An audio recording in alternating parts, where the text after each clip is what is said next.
On propose aux exilés d'Ashraf de s'installer dans un ancien camp américain baptisé Liberty. Mais les autorités irakiennes, qui l'ont préalablement pillé, sont en train de construire en périphérie un nouveau mur de Berlin, sans doute pour que ce nouveau lieu de rassemblement ressemble un peu plus à un camp de concentration. Maryam Rajavi has worked tirelessly these past few weeks to do everything in her power to protect the people at Camp Ashraf, often having to make difficult decisions under great time pressure on matters of life and death. Senior politicians, military officers, national security experts, ambassadors and governors, as well as members of the Senate and the House of Representatives, are all united in calling for the United States to take full responsibility and fulfill its pledge to safeguard the Camp Ashraf residents.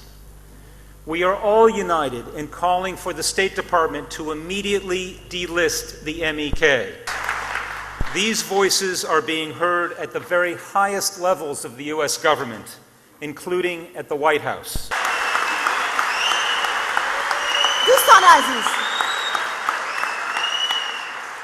دوستان عزیز، کوشش ملل متحد برای حل بحران اشرف از حمایت جهانی برخوردار شده است.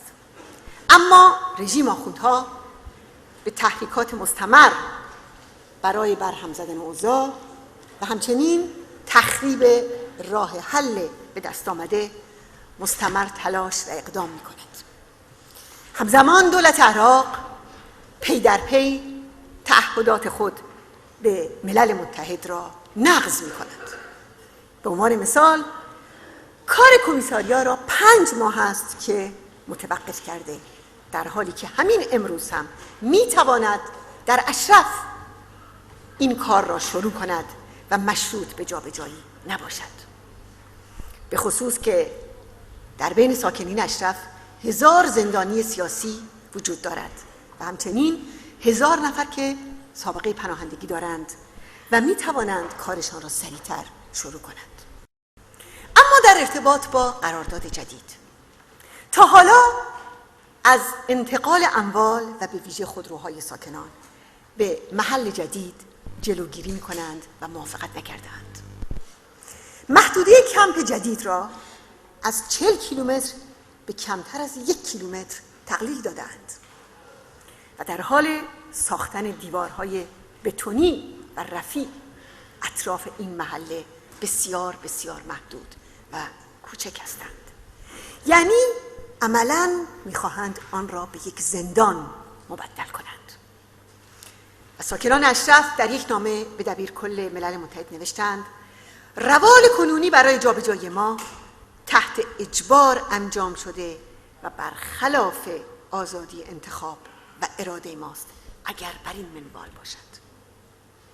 و من اینجا باید تاکید کنم که از نظر مقاومت ایران نه جابجایی اجباری قابل قبول است و نه زندانسازی کمپ جدید با هر عنوان و با هر نامی قابل قبول نیست. هرگز هرگز هرگز.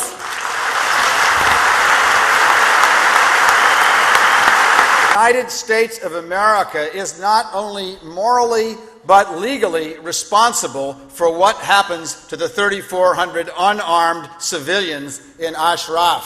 There is no legal basis for them to be on the terrorist list for the United States. Our court, the District of Columbia Federal Appeals Court, has said so. And the State Department has done nothing for 18 months to give clarification to that order. Where is the rule of law in the United States if our own State Department refuses to abide by the court decisions of the United States of America? Let me speak about the situation on the ground in Iraq. That the conditions at Camp Liberty are not satisfactory by all accounts, by the United Nations Ambassador Kobler, their special representative, by the UNHCR, by the United States, by all accounts. We cannot afford to delay anymore. And so I now call on the United States and the United Nations to begin processing refugees in Camp Ashraf so there's no further delay by the Iraqi government.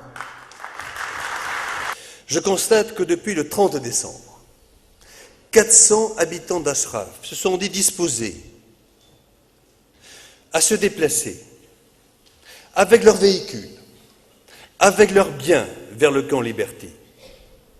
Nous sommes le 6 janvier et à ce jour, le gouvernement irakien fait toujours obstacle à ce déplacement. Alors, la communauté internationale n'a qu'une seule question à se poser. Pourquoi ? Pourquoi exige-t-on des habitants d'Ashraf qu'ils n'emportent pas leurs véhicules? Pourquoi exige-t-on des habitants d'Ashraf qu'ils n'ont pas droit aux équipements nécessaires, aux infrastructures du nouveau camp? Pourquoi ne leur donne-t-on même pas le droit d'y aller pour visiter ce nouveau camp et pour évaluer les besoins prioritaires? Pourquoi? Posons-nous cette question. Et il y a lieu, s'il n'y a pas de réponse, à se demander si cela ne ressemble pas à un déplacement forcé vers un camp de prisonniers. Il ne faut pas permettre au gouvernement irakien d'instrumentaliser les institutions des Nations Unies.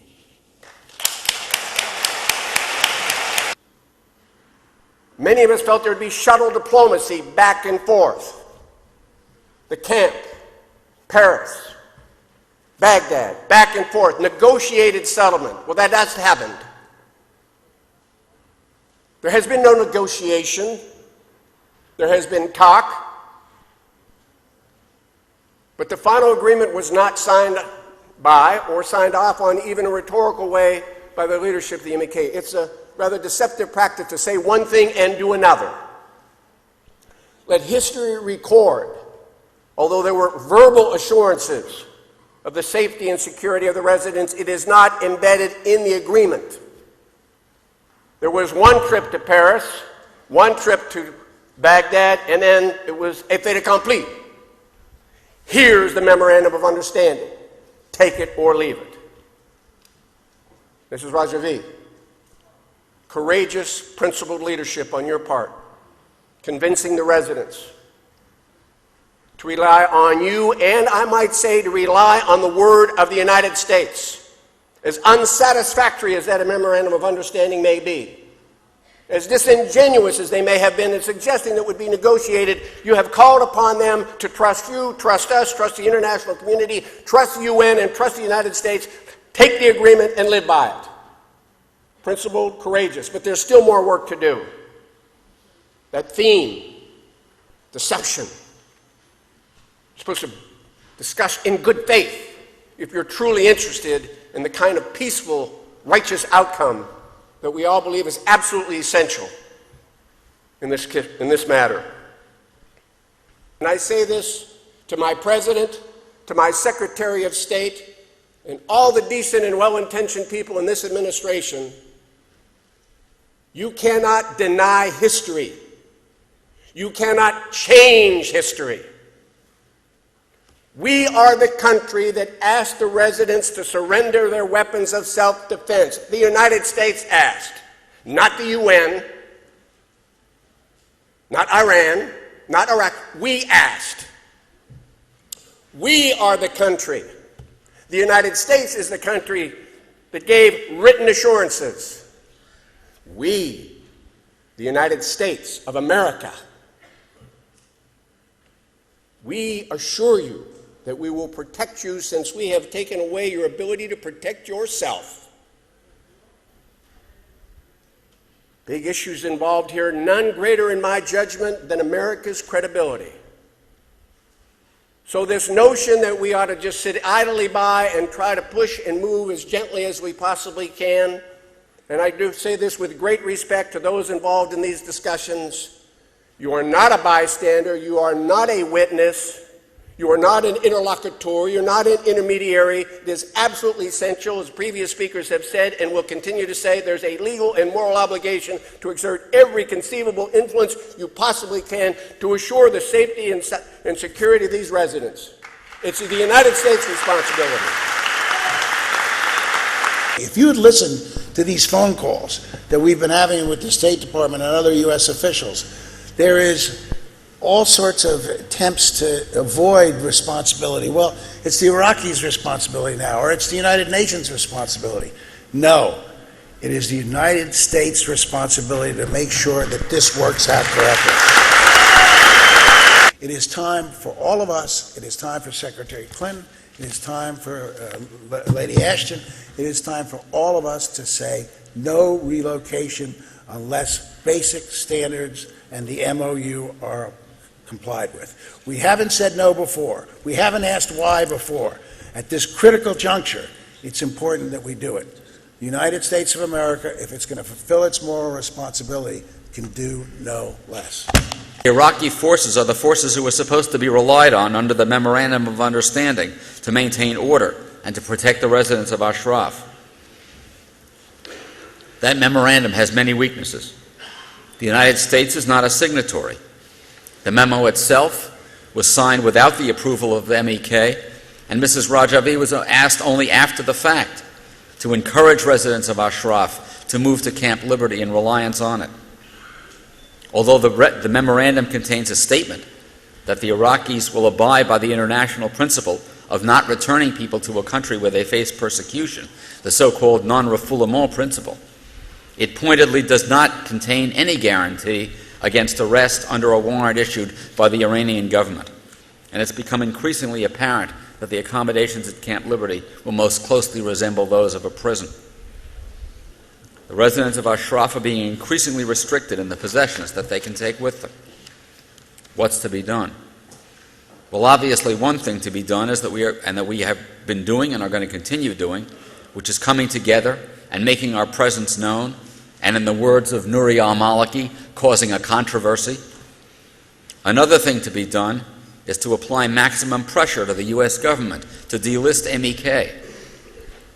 We've heard repeatedly from the UN High Commissioner for Refugees that the continued presence of MEK on the State Department's list of foreign terrorist organizations inhibits even European states from receiving Ashraf residents as refugees. It also provides the Iraqis with a convenient excuse for their barbaric behavior. I understand why there are difficulties with dealing with the UN assistance mission in Iraq, in part because it sees itself as accredited to the government of Iraq. Part of its objective is to make sure it gets along with the government of Iraq. So I think it's very important, as Madam Rajavi and others negotiate with Ambassador Kubler, that those who want an equitable and correct result for Camp Ashraf understand what needs to be done to persuade the ambassador and the UN bureaucracy in New York that their principal responsibility is not making the government of Iraq happy. It's protecting the residents of Camp Ashraf.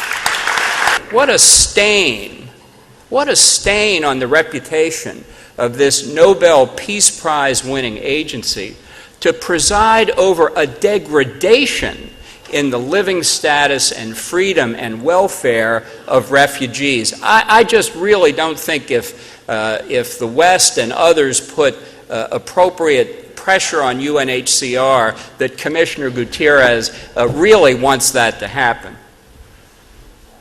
And I think it's important that he understands